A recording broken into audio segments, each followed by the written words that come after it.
Hi, everybody. Thanks for joining me here on Conversations for Yoga Teachers.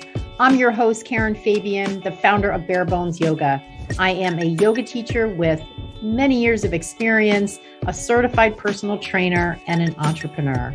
My mission is to show you how to get confident, speak clearly, feel authentic, grow your impact, earn your worth, and build a community. For years, I've been working with teachers in my signature program, the Yoga Anatomy Blueprint Learning Program, and I've seen so many teachers transform, and I can help you get there too. On the podcast, you'll hear anatomy lessons, stories from teachers, interviews with others in the field, and a dose of personal development. In addition to the podcast, don't forget to also follow me on Instagram and TikTok for daily videos on teaching topics. Thank you so much for taking the time to listen today. Let's get into today's episode.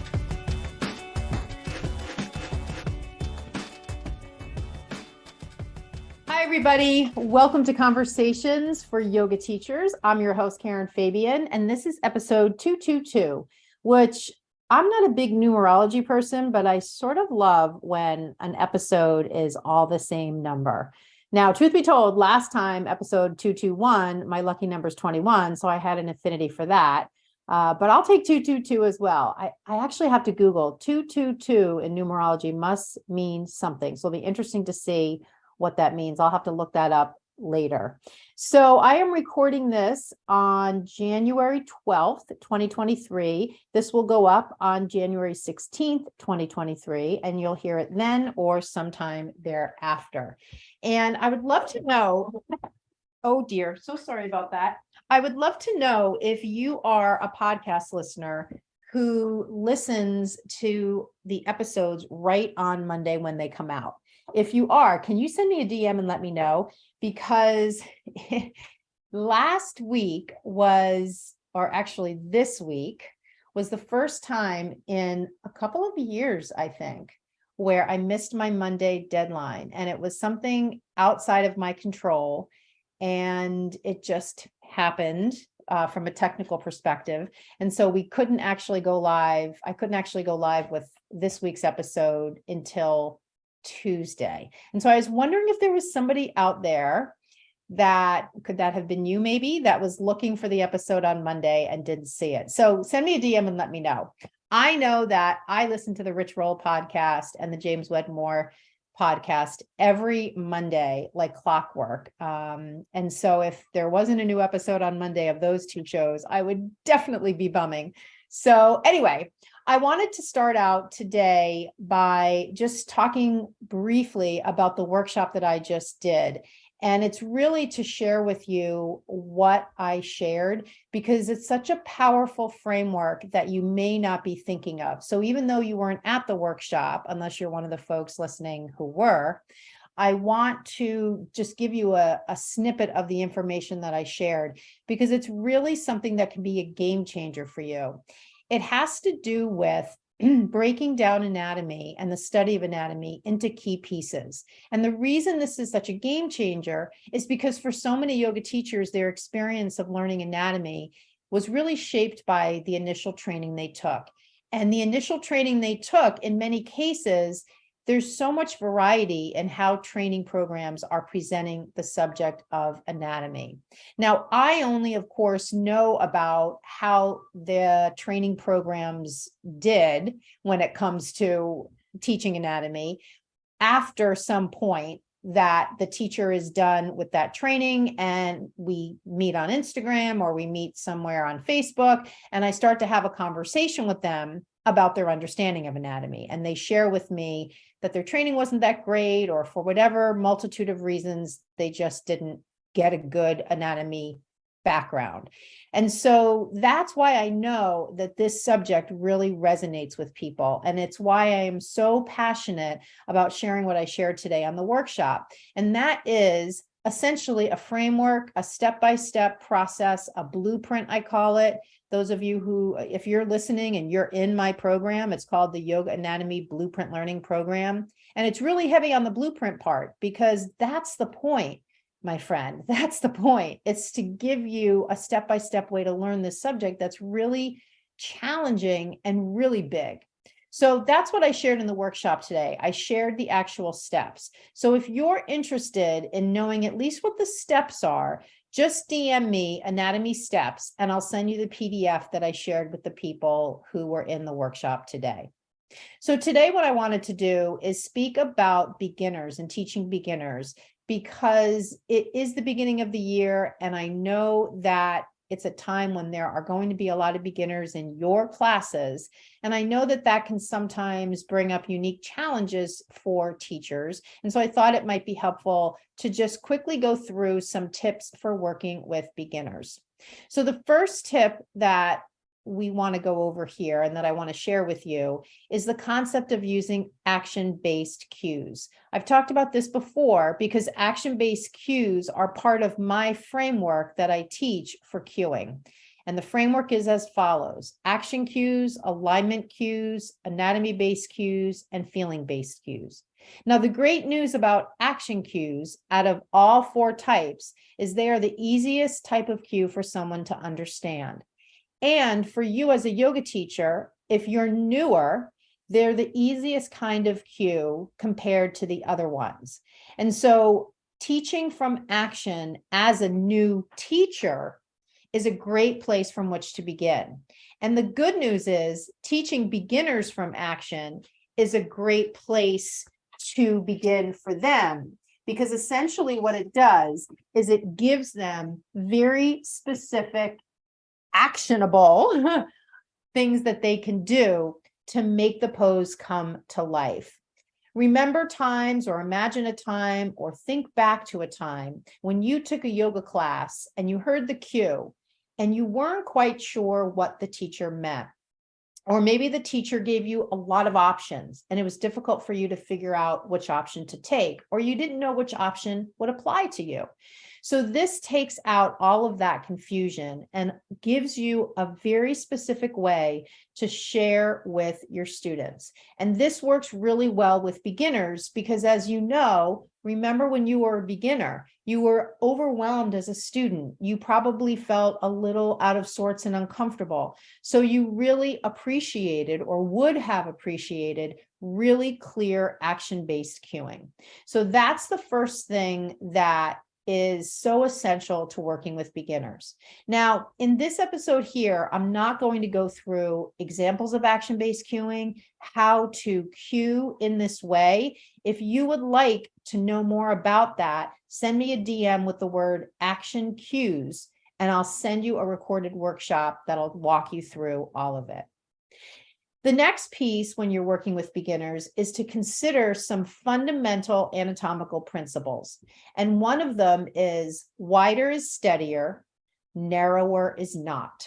So I'll say that again. Wider is steadier, narrower is not. So when we take a wider base, it automatically provides us with more stability because we align the hips, the knees, and the ankles and the feet, essentially.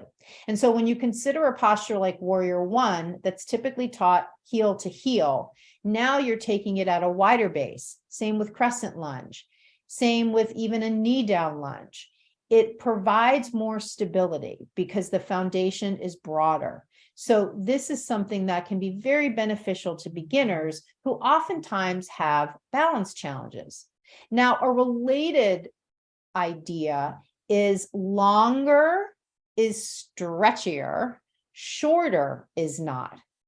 And this refers to the idea, especially in standing poses, that when we take the base to a very long position, meaning the front foot is very far in front and the back foot is very far behind, we're automatically asking for more flexibility in the muscles. And so if we shorten up the base, we will immediately decrease some of the ask on the joints and the musculature so that our students can create more stability. So it shares with that earlier principle, the concept of stability. However, it speaks also to mobility and specifically flexibility in the muscles. And this is something that, as you know, many of your new yoga students are not going to have a lot of flexibility. However, because they're new, they're probably going to be really enthusiastic, and they're going to think, as many new yoga students think, which is, if I go at this hard, I'm going to get the most benefit. And in actuality, what oftentimes happens is, if you go at yoga hard in the first 14 days of your practice and you increase the frequency from 0 to 60 without a gradual increase, you'll probably experience an injury. And so this is why principles like these last two I just shared with you, wider is steadier, narrower is not, shorter is more stable, longer is stretchier, right, are two things that can immediately decrease the risk of injury to students in your classes. Now, I don't know about you, I hear from a lot of yoga teachers that they are very worried about people getting hurt in their classes.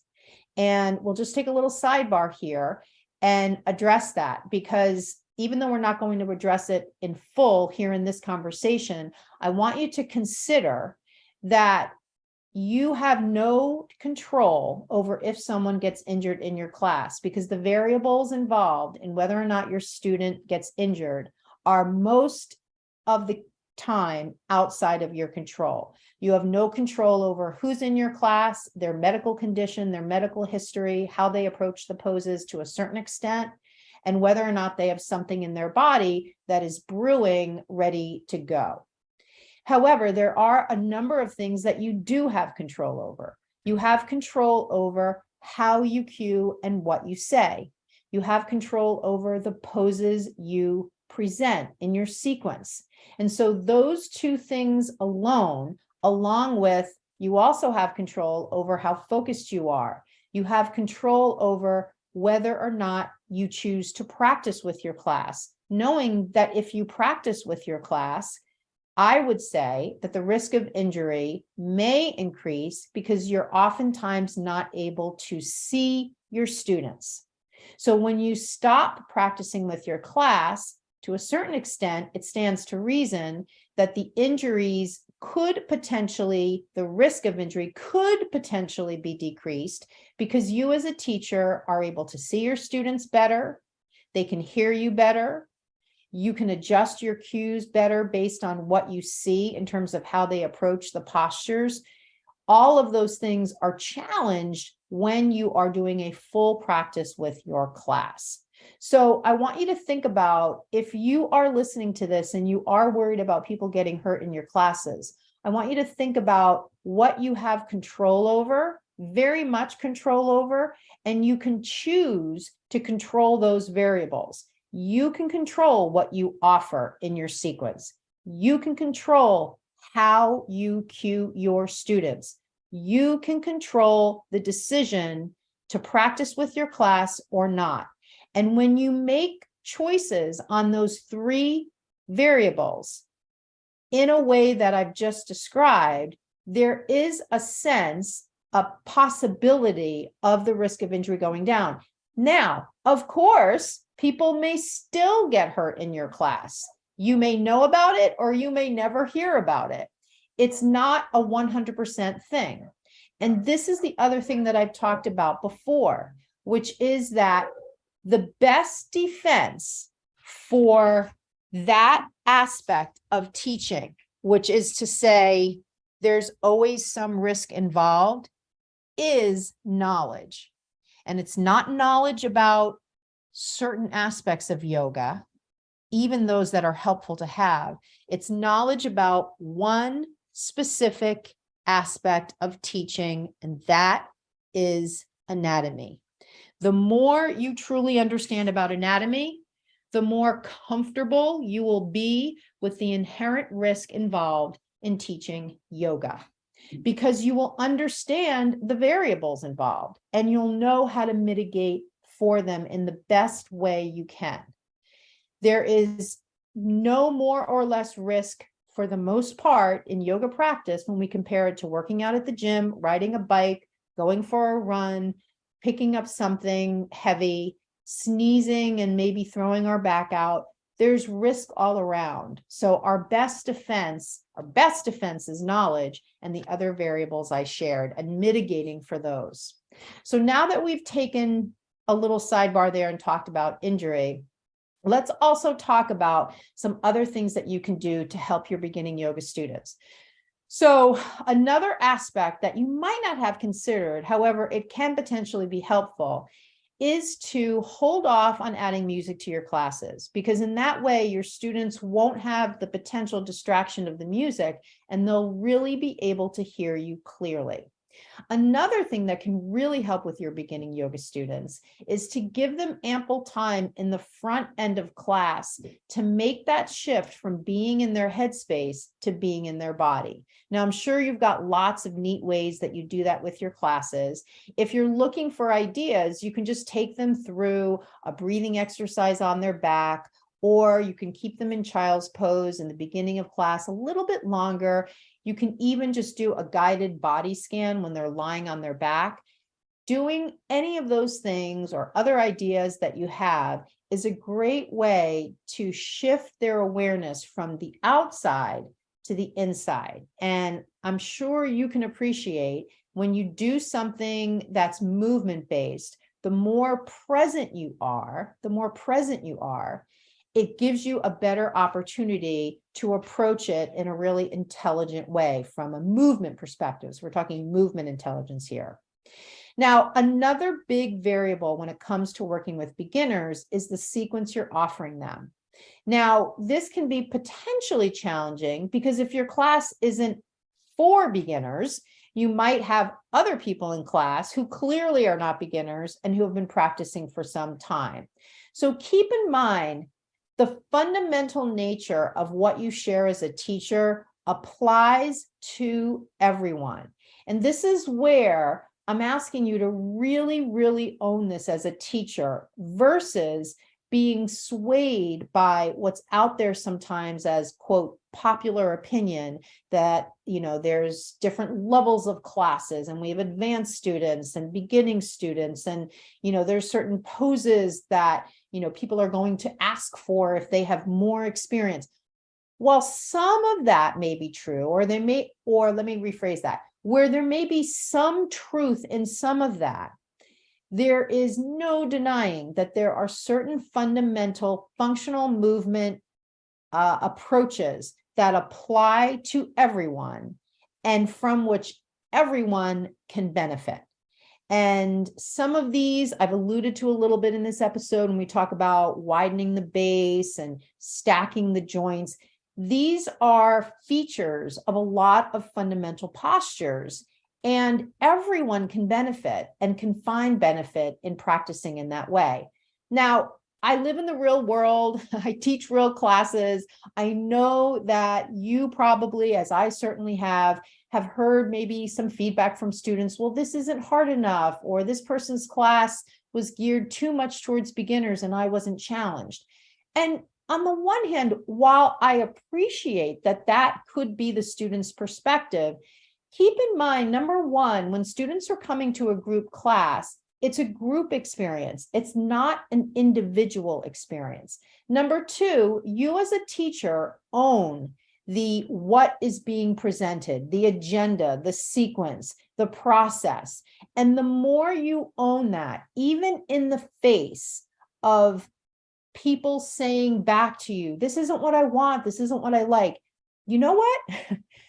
I'm not the teacher for everybody, and neither are you. And so the more we can own who we are as a teacher, how we approach teaching, without being swayed by feedback that's negative, by people that want to maybe take us down or, kind of poke holes in, our persona, our personhood, the more we can be steadfast with that, the less stress we will have, and it allows everybody to do what they want.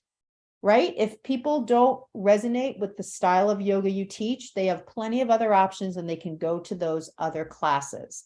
Now, that might sound like it turned into a little bit more of an issue than it needs to. I think that absolutely, if you are teaching a class that's geared to beginners and it's titled as such on the website, people coming to that class should expect the flow will be for beginners. If you're teaching a group class and there's mixed experience levels in it, it is up to you to present in such a way that allows for a variety of students to find benefit. However, that doesn't mean that you need to feel compelled to teach complex poses or to hone in on a particular advanced variation. Maybe offer it and know that it's a progression that some people can take, and it's a progression that some people most likely will not take. So that's sort of some ideas there. I will say that this concept of appreciating that you're not the teacher for everyone is something that when you truly own this idea, if you choose to, if it resonates with you, I'm not saying of course you need to, but if it resonates with you, you will have so much less stress, because so much of the stress that I hear about from teachers comes from this constant wavering from being one way, being another way, being a third way, kind of like a cork in the ocean. And while being a newer teacher, it's sort of baked into that experience that you are finding your way of being as a teacher. Make no mistake about it, when you find your way of being, for now, right? It doesn't need to be a rigid forever thing. When you, though, do find it for now, and you really truly own it, you will have less stress, because you'll appreciate that it's not up to you to control your students. It's up to them to have agency over what they want to do, whose classes they want to go to. And you don't need to defend. This is really important, friends. You don't, my friend, you don't need to defend your way of teaching. As long as your intention is good and pure and there to help, you are in alignment. If you can't look yourself in the mirror and you know that you are putting on airs or pretending to be somebody else, or trying to up level when you haven't done your homework and haven't done the work to, for instance, maybe use anatomy in your cues as one example, then you're out of alignment, then you're out of integrity. However, when you can truly say that you are teaching and coming from a place of integrity and honesty and truthfulness and wanting to be of service, that's it, right? People come at you and try to poke holes at that. Well, these classes aren't hard enough. I want to do more core. This is for beginners. And you don't need to defend that. So I really wanted to take that sidebar, because I know that when I talk to yoga teachers, sometimes that is a source of anxiety. And I want to give you a reframe around that so that you don't have anxiety around that anymore.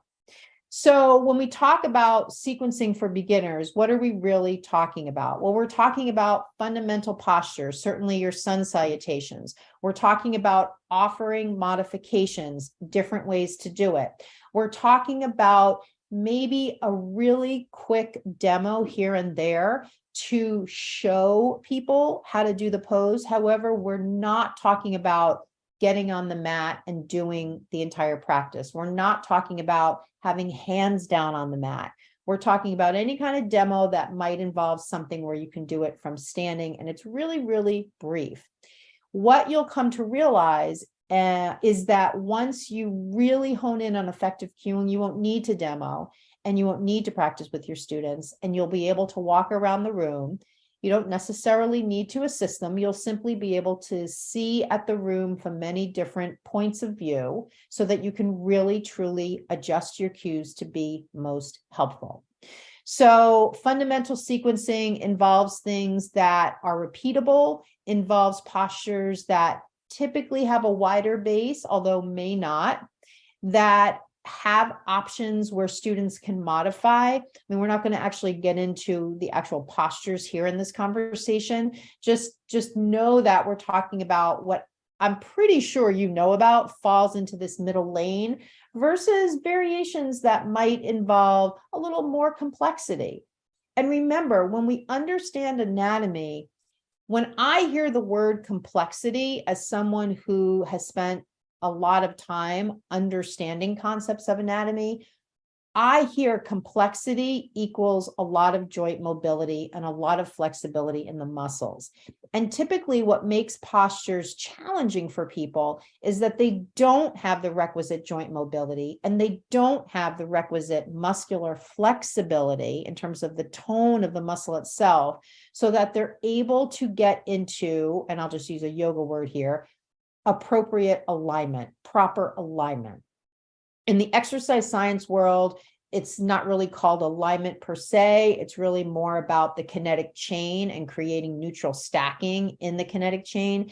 In the yoga world, we're referring more to things, it's referred more to things like being in alignment. So if I say to somebody, come into tree pose, or I say to somebody, come into tree pose and take a variation where your leg is in a lotus position, that second scenario is going to require a lot more mobility in the hip, especially as it relates to the ability to externally rotate the hip, which means the internal rotators need to be a little more lengthened, a little more flexible. So that's just one example of understanding how providing a variation for tree ups the ante. And this is why it's so critical when we teach beginners to really have intention behind any variation we offer, and to appreciate that if we offer a variation that's outside functional movement patterns, it's going to increase the risk, increase the complexity, and potentially take the student out of alignment. And so this is why, again, I keep coming back to this common theme. This is why understanding the key aspects of anatomy avoids all of that, because now you're going in to teach your class armed with the correct information, the information so that you are aware of the different postures and the functional requirements on the body of each one. And that is how you can actually create sequences that have real integrity and can be targeted to different types of students.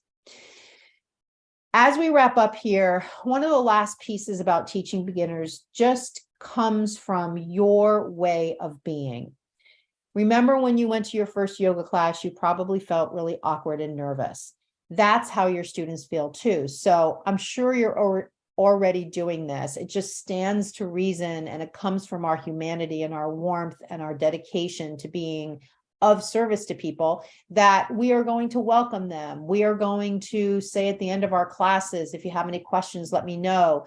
We're going to do things like hang out before class and after class for that sheepish, shy student to approach us and get up the courage to ask a question. We're going to encourage people. We're going to invite them to come to another class. We're going to invite them to ask questions at the end of class. So these are all the things. We're going to show them where the props are so they can get their props before class. These are all the logistical things, the mindset things, the way of being for you as a teacher, things that you can do so that you make their first couple of classes really welcoming, and you really show yourself as a leader within the community, as a resource for them within the community. And that's something that, can really help you just advocate for students more, build your classes, to being seen as a resource for students in your community. And those are things that we like to do. Again, we don't want to be hyper focused on the number of people in our classes. It's just that holding ourselves and carrying ourselves in a particular way just naturally radiates a sense of availability that will, and connection that will automatically help you grow your classes. So I hope you found this conversation helpful. I would love to know what you think of it. So please send me a DM on Instagram and let me know.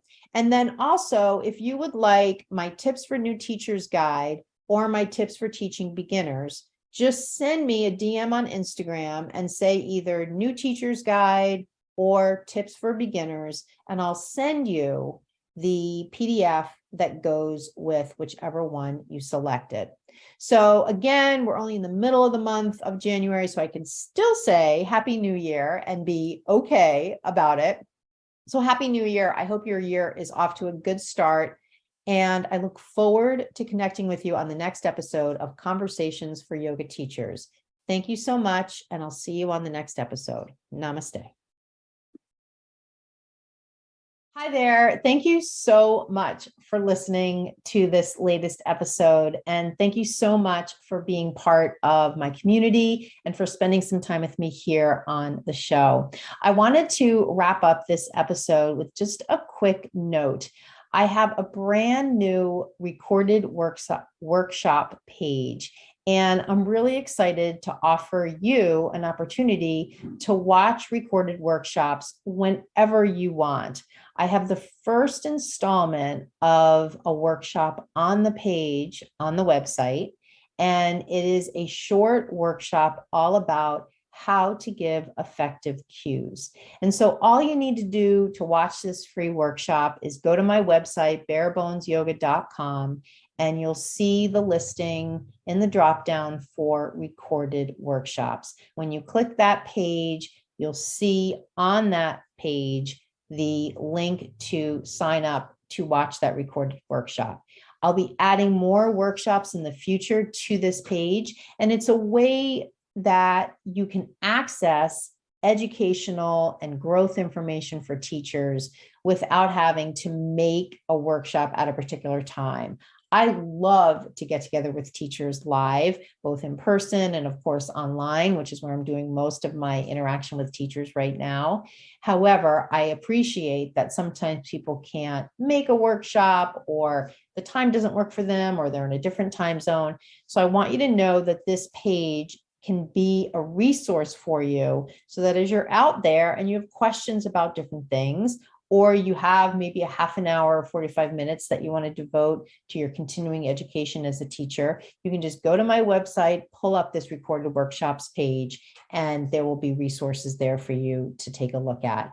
And all of the workshops that I share are all designed at, number one, giving you information, and number two, giving you the skills that come from getting that information. It doesn't do you any good if I'm just giving you information on anatomy. If I don't show you how you can use it in your teaching to grow as a teacher, to grow your impact, then it's really not very useful. So all my workshops will have that dual focus: sharing a little bit and then showing you how to apply it.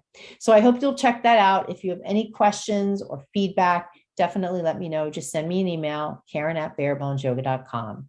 Thank you so much for listening to the show, and I look forward to hearing from you. Namaste.